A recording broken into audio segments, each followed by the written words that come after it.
Bible study on Lazarus. Lazarus is raised from the dead by Jesus. Lazarus, come forth.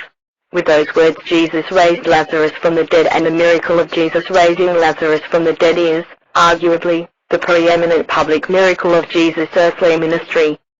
So, note these key facts about that event which are recorded in the 11th and 12th chapter of the 4th Gospel. These passages and others make it clear that the raising of Lazarus from the dead was a profound event in the life of Jesus.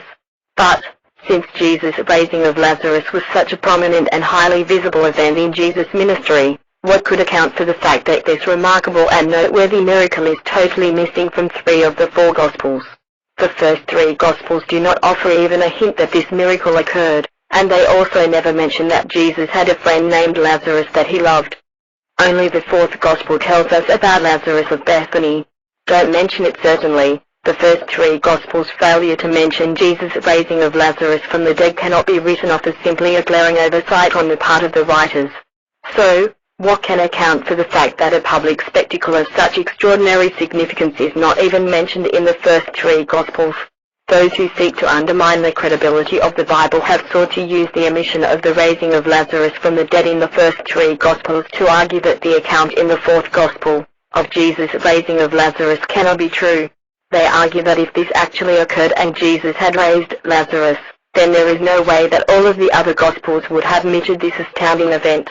This omission, they claim, proves that the 4th Gospel cannot be true, because they conclude the absence of any reference in the first 3 Gospels to Lazarus coming back from the dead is proof this miracle never happened. However, assuming that the Bible is in error simply because one is not able to resolve this apparent dilemma is a fool's choice. Can people safely assume that if they cannot readily figure out an answer to a question, puzzle, or riddle, then no answer is possible? Of course not. Yet this is the underlying mistaken assumption that so often leads people astray in problem solving in general and in the study of Bible issues in particular. No doubt pride is a factor when people are reluctant to admit or even consider that an answer might exist that they are unable to see.